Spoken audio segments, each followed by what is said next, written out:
જય શ્રી કૃષ્ણ મિત્રો, આજે આપણે ભગવાન મહાવીર જયંતિ નિમિત્તે મહાવીર સ્વામીના જન્મનો ઇતિહાસ અને મહાવીર સ્વામીએ આપેલા મુખ્ય 5 ઉપદેશો કયા છે તે જાણીશું, જેને તમારા જીવનમાં અપનાવવાથી આત્માની સાચી ઓળખ થાય છે.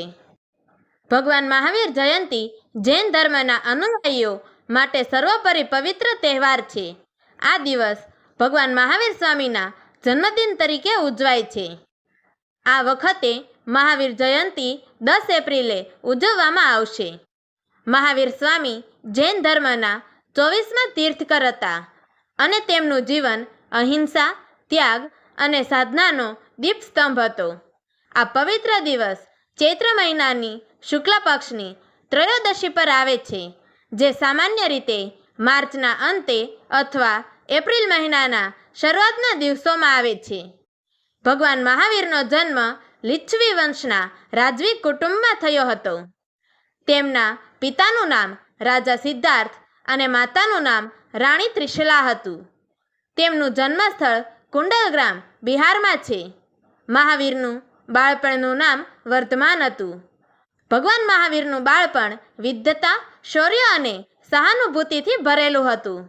તેમણે 30 વર્ષની ઉંમરે રાજસુખ ત્યાગી સાધુ વ્રત ગ્રહણ કર્યું અને 12 વર્ષ સુધી ઘોર તપસ્યામાં તત્પર રહ્યા. છેલ્લે તેમણે કેવલ જ્ઞાન પ્રાપ્ત કર્યું અને તેઓએ તીર્થકર તરીકે સમાજ પક્ષે ઉપદેશ આપવાનું શરૂ કર્યું. તો હવે આપણે ભગવાન મહાવીર સ્વામીના મુખ્ય 5 ઉપદેશો કયા છે તે જાણીશું. ભગવાન મહાવીર સ્વામીના ઉપદેશો આજે પણ વિશ્વને શાંતિ, અહિંસા અને આત્મસુખી જીવન તરફ દોરી રહ્યા છે. તેમણે આપેલ 5 મહાવ્રત ઉપદેશો અને અન્ય ઘણા ઉપદેશો માનવ જીવન માટે આદર્શ માર્ગદર્શક છે. પહેલો ઉપદેશ છે અહિંસાનો. અર્થ અહિંસા પરમો ધર્મ.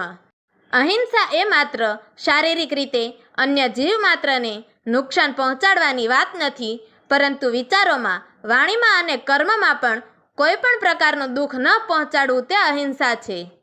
મહાવીર સ્વામીના મતે આ ઉપદેશનો અર્થ એ છે કે દરેક જીવમાં આત્મા છે અને દરેક જીવને જીવવાની ઈચ્છા હોય છે. તેથી કશું પણ કરતા પહેલાં વિચારવું જોઈએ કે શું કોઈ જીવને એનાથી દુઃખ થશે. આજે આપણે આવા ઉપદેશોને દિવસો, મહિનાઓ અને વર્ષો સુધી આત્મસાત કરી શકીએ તો જગતમાં શાંતિ અને કરુણાનો વિસ્તૃત વિશ્વ સર્જી શકાય. બીજો ઉપદેશ છે સત્યનો, એટલે કે હંમેશા જે સત્ય છે તે સંકોચ વગર બોલવું. જૂઠું બોલવું કે દગો આપવો એ માત્ર પાપ નહીં, પણ આત્માને અશુદ્ધ બનાવવાનું કાર્ય છે. ભગવાન મહાવીરે જીવનમાં સત્યને ધર્મનું પ્રાણ મૂલ્ય માનીને તેનો વ્યાપક પ્રવચન કર્યો હતો.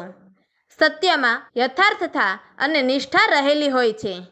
આજે જ્યારે લાલચને કારણે ખોટું બોલવાની આદત જીવનમાં હદ પાર કરી રહી છે, ત્યારે મહાવીર સ્વામીના સત્યના ઉપદેશો વ્યક્તિગત, સામાજિક અને રાજકીય સ્તરે પણ જીવન બચાવનાર બની શકે છે. ત્રીજો ઉપદેશ છે અસ્તેય, એટલે કે ચોરી ન કરવી. અસ્તેયનો અર્થ એ છે કે જે આપણું નથી તે ક્યારેય લેવું નહીં, ચાહવું નહીં અને ઝૂંટવી ન લેવું. અસ્તેય માત્ર ચોરી નથી, પણ ખોટી રીતે મેળવેલી કોઈ પણ વસ્તુનો ત્યાગ પણ આવરી લે છે.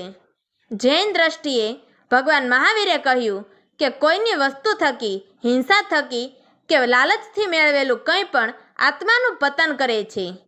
સાચા સાધક માટે ચિત્તની પવિત્રતા જરૂરી છે અને અસ્તેય એ માર્ગ પરનું મહત્વપૂર્ણ પગથિયું છે. ચોથો ઉપદેશ છે બ્રહ્મચર્ય, એટલે ઇન્દ્રિયો પર નિયંત્રણ રાખવું. ભગવાન મહાવીર માટે બ્રહ્મચર્યનો અર્થ માત્ર જાતીય ઇન્દ્રિય નિયંત્રણ નથી, પણ બધા પ્રકારના ઇન્દ્રિય લાલસાનું સંયમ પણ છે.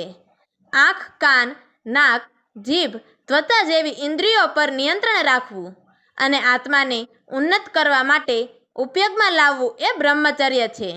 બ્રહ્મચર્ય એ મનની શાંતિ માટે સૌથી અગત્યનું સાધન છે. તે જ્ઞાન અને ધ્યાન બંનેને ઉર્જા આપે છે. મહાવીર સ્વામીએ બ્રહ્મચર્યથી આત્મજ્ઞાનની સિદ્ધિ પામી હતી. પાંચમો અને અંતિમ ઉપદેશ છે અપરિગ્રહ, એટલે સંપત્તિ પર અવલંબન ન રાખવું.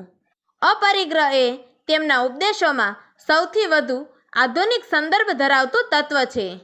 આનો અર્થ છે કે વસ્તુઓમાં આસક્તિ ન રાખવી, સંપત્તિનો અભાવ કે અધિકાર ન જોવો.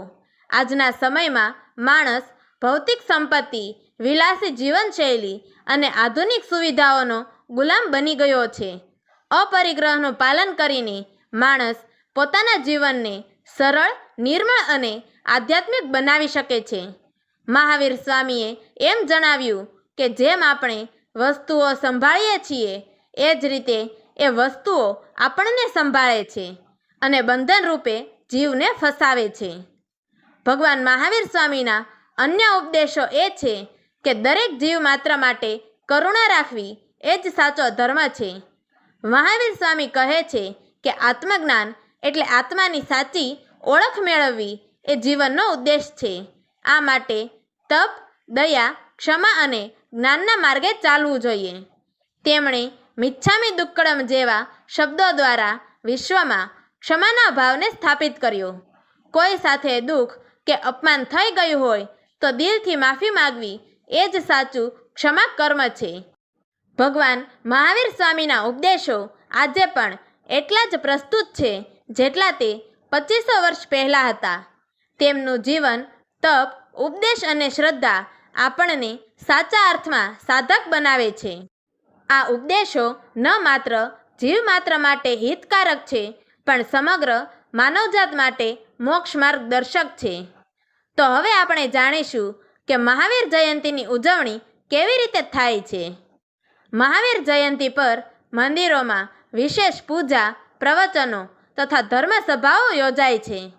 ઘણા જૂના ગ્રંથોનું પઠન થાય છે અને ભગવતી આરાધના થાય છે. કેટલાય સ્થળે શોભાયાત્રા પણ કાઢવામાં આવે છે, જેમાં ભગવાન મહાવીરની મૂર્તિને સુંદર રીતે શણગારીને રથમાં બેસાડવામાં આવે છે. કેટલાક અનુયાયીઓ રક્તદાન, અન્નદાન તેમજ દવાઓનું વિતરણ કરીને દયાનો ભાવ વ્યક્ત કરે છે. આમ ભગવાન મહાવીર સ્વામીના જીવનમાંથી આપણે સહનશીલતા, પરોપકાર અને નિસ્વાર્થ સેવા જેવી મૂલ્યવાન બાબતો શીખવી જોઈએ. મહાવીર જયંતી એ માત્ર ઉજવણી નહીં પણ આત્મવિચાર અને આધ્યાત્મિક ઉન્નતિનો અવસર છે. તો મિત્રો, તમને અમારી આ વાર્તા પસંદ આવી હોય તો અમારી ચેનલને લાઈક કરજો, શેર કરજો અને આવી જ પૌરાણિક અને આત્માને સ્પર્શ થતી વાર્તાઓ સાંભળવા માટે નીચે આપેલા બ્લેક બટનને ક્લિક કરી અમારી વાર્તા રત્ન ચેનલને સબસ્ક્રાઈબ કરો.